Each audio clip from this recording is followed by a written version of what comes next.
पिछली कड़ी में हमने पढ़ा था कि मत्स्य अवतार कैसे हुआ था। संक्षिप्त रूप में पिछली कड़ी को थोड़ा सा रिमाइंड करवा देती हूँ ताकि वो भी याद रहे। पिछली कड़ी में हमने पढ़ा था कि ब्रह्मा जी को जब नींद लग गई थी तब उनके मुख से वेद निकल पड़े थे और उनके पास ही एक हयग्रीव नामक दैत्य ने उन वेदों को चुरा लिया था और वो समुद्र के अंदर गहरे में चला गया था।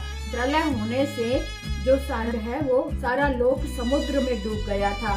तब समुद्र से लोक को बचाने के लिए श्री हरि ने मत्स्य अवतार लिया था और द्रविड़ देश के सत्यव्रत नाम के एक भगवत परायण थे जो मलय पर्वत पर रहते थे, जिन्हें हम मनु के नाम से भी जाना जाता है। जिन्हें तो ऋषि मनु ने जब अंजलि में पानी भरा तो उनकी उंगली में, छोटी उंगली में मछली लटक गई थी। तो उस मछली को उन्होंने वापस समुद्र में डालना चाहा तो उस मछली ने करुण हृदय से विनती की कि मुझे यहाँ मत डालो, यहाँ पे बड़े जीव जंतु मुझे खा जाएंगे, मुझे बचा लो, मेरे प्राणों की रक्षा करो। तो ऋषि मनु ने उन्हें अपने कमंडल में डाल दिया। तो जैसे कमंडल में डाला तो वो मछली एकदम से बड़ी हो गई, एकदम से मतलब विशाल काय उसने धारण कर लिया। तो कमंडल में उनका दम घुटने लगा तो ऋषि ने उन्हें उस कमंडल से निकालकर बड़े मटके में डाल दिया। तो बड़े मटके में भी देखते देखते उन्होंने और बड़ा शरीर धारण कर लिया। अब ऋषि कहने लगे कि अब मैं इसको कहाँ लेकर जाऊं। तब उन्होंने उस मछली को वहां से निकालकर समुद्र में स्थानांतरित कर दिया। तब समुद्र में स्थानांतरित किया तो फिर से वो विनती करने लगी कि मुझे बचा लो, मेरी प्राणों की रक्षा करो, यहाँ के जीव जंतु मुझे खा जाएंगे। तब मनु को आश्चर्य हुआ कि इतनी सी देर में एक छोटी सी मछली इतना विशाल काया में बदलती जा रही है, ये कोई साधारण बात नहीं हो सकती। तब उन्होंने प्रे करके, विनती करके पूछा कि आप कौन हैं? आप साधारण मत्स्य तो नहीं हो सकते, आप कौन हैं? तब मनु ने कहा कि मुझे ऐसा प्रतीत हो रहा है कि आप श्री हरि हैं, किसी कारणवश के आपने ये रूप धारण किया है। तब उनकी विनती सुनकर श्री हरि ने कहा कि हाँ, मैं हरि विष्णु हूँ। और ऐसा श्री हरि विष्णु ने कहा कि आज से 7वें दिन तीनों लोक समुद्र में डूब जाएंगे, प्रलय काल समुद्र में डूब जाएंगे। तब एक भारी नाव तुम्हारे पास आएगी, उस नाव में तुम सभी सूक्ष्म शरीरों को लेकर और सप्तऋषियों को लेकर उस नाव में सवार हो जाना। और जब तक ब्रह्मा जी की नींद नहीं उखड़ती तब तक मैं समुद्र में ही इसे विहार करता रहूंगा। ब्रह्मा जी की नींद खुली और तब उन्होंने वेद की सभी श्रुतियों को उन्हें वापस कर दिया। तो ये तो था मत्स्य अवतार। अब आज हम पढ़ेंगे कि वराह अवतार क्यों लिया गया। दूसरा अवतार था वराह अवतार। वराह अवतार की कथा इस तरह से है।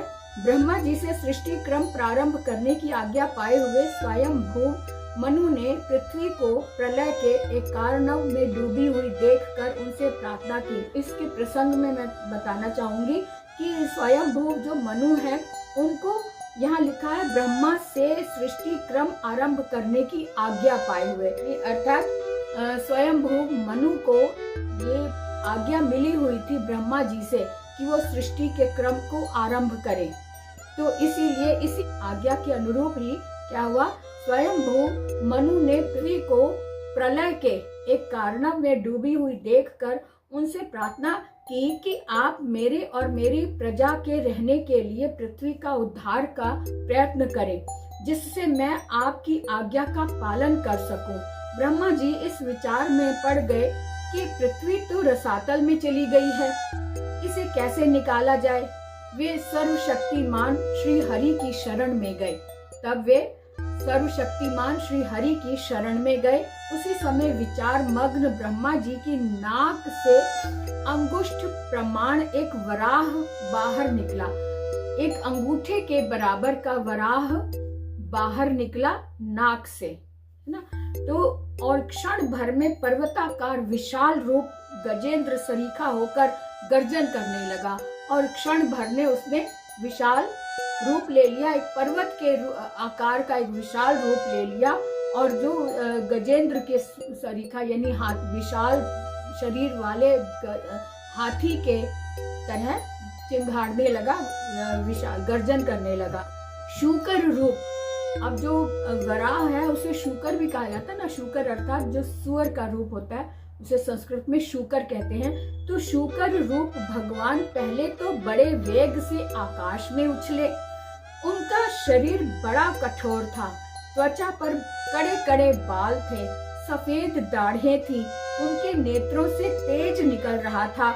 उनकी दाढ़ें भी अति कर्कश थी। दाढ़ें मतलब जो दांत है, पीछे वाली दाढ़ें जो होती है बहुत नुकीली थी, कर्कश थी। फिर अपने वज्रमय पर्वत के समान कठोर कलेवर से उन्होंने जल में प्रवेश किया। बाणों के समान पैने खुरों से, खुर मतलब जो पैरों के जो नाखून है वो खुर, बाणों के समान पैने खुरों से जल को चीरते हुए जल के पार पहुँचे। सातल में समस्त जीवों की आश्रयभूता पृथ्वी को उन्होंने वहां देखा। पृथ्वी को वे दाढ़ों पर लेकर बाहर आए। दाढ़ों के मतलब जो दांत हैं बड़े बड़े, उस पर उन्होंने पृथ्वी को लिया और वो बाहर आए। जल से बाहर निकलते समय उनके मार्ग में विघ्न डालने के लिए महापराक्रमी हिरण्याक्ष ने जल के भीतर ही उन पर गदा से प्रहार करते हुए पर आक्रमण कर दिया। भगवान ने उसे लीला पूर्वक ही मार डाला। भगवान ने उसे लीला पूर्वक ही मार डाला। श्वेत दाढ़ों पर पृथ्वी को धारण किए जल से बाहर निकले हुए तमाल वृक्ष के समान नील वर्ण वराह भगवान को देखकर ब्रह्मा आदि को निश्चय हो गया कि वे भगवान ही हैं। वे सब हाथ जोड़कर स्तुति करने लगे। तो इस तरह वराह की ये कथा है कि पृथ्वी को जब समुद्र में डुबो दिया था, तब ये कथा उस समय की है जब हिरण्याक्ष ने पृथ्वी को समुद्र में यानी पाताल लोक ले गया था, समुद्र के अंदर उसने डुबो दिया था। तब वराह के रूप में अवतार लिया श्री हरि ने।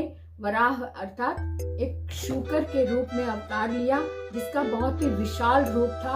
उनके जब प्रार्थना कर रहे थे कि श्री हरि से विष्णु से पृथ्वी में जितने जीव जंतु उनकी रक्षा के लिए, तभी उनके ब्रह्मा जी के नाक से एक अंगूठे के आकार जितना एक वराह निकला और उसने बाहर निकलते इतना विशाल रूप ले लिया। और विशाल रूप लेते ही उसकी आवाज गर्जन इतनी तेज हुई जैसे कि बहुत बड़े विशाल शरीर वाले हाथी ने गर्जन की हो। इतनी जोर से चिल्लाया उन्होंने। और यह देखते ही देखते उन्होंने अपने सफेद जो दाढ़ें थी उसको मुंह खोला, और जब चिंघाड़ा तो उनकी दाढ़ें नजर आई। उनके जो पैरों के जो खुर थे, नाखून थे, वो तेज तलवार की तरह थे, पैनी नुकीले थे। और उन्होंने उस नुकीले पैरों से, खुरों से जल के अंदर अपने आप को प्रवेश करवाया और शीघ्र ही वो जल के उस पार चले गए। वहां से उन्होंने अपने जो दाढ़ें थी उनको, जो बड़ी बड़ी दाढ़ें थी, उसको जमीन के पानी के अंदर डाला और उन दाढ़ों के ऊपर पृथ्वी को लेकर वो बाहर जल से बाहर आने लगे। जैसे जल से बाहर आ रहे थे तब जल के अंदर से हिरण्याक्ष ने अपने वज्रकाय गदा से उन पर प्रहार किया। तब उस प्रहार के साथ वहीं पर ही उसी लीला में ही भगवान विष्णु ने हिरण्याक्ष का वध कर दिया और इस तरह से वो पृथ्वी को लेकर समुद्र से बाहर आ गए, जीवों के प्राणों की रक्षा की। तो इस तरह से जब वो जल से बाहर आ रहे थे तब ब्रह्मा आदि सभी देवताओं ने यह माना, इनको लगा कि यह तो कोई साधारण नहीं है, ये भगवान ही हैं। तो उन्होंने जानकर उनको प्रणाम किया, उनका धन्यवाद किया और वो इस तरह से पृथ्वी को बचाकर वराह रूप में उनको आना पड़ा पृथ्वी को बचाने के लिए। तो ये था उनका दूसरा अवतार जो पृथ्वी को बचाने के लिए था। तो उनकी यह लीला उनके अपने आनंद विलास के लिए होती है, जिसके फल स्वरूप भक्तों की कामनाएं भी पूर्ण हो जाती हैं। भगवान का अपने नित्य धाम से पृथ्वी पर लीला अवतरण ही अवतार कहा जाता है कल्प भेद से भगवान ने अनेक अवतार धारण कर अपने लीला चरित्र से संत जन परित्राण, दुष्ट दलन तथा धर्म संस्थापन के कार्य किए हैं। उनके अनंत अवतार हैं, अनंत चरित्र हैं तथा अनंत लीला कथाएं हैं। यहाँ उनमें से 24 प्रमुख अवतारों का संक्षिप्त निदर्शन प्रस्तुत किया जा रहा है, जिसमें से पहला था मत्स्य अवतार और दूसरा आज हमने पढ़ा वराह, श्री वराह अवतार के बारे में।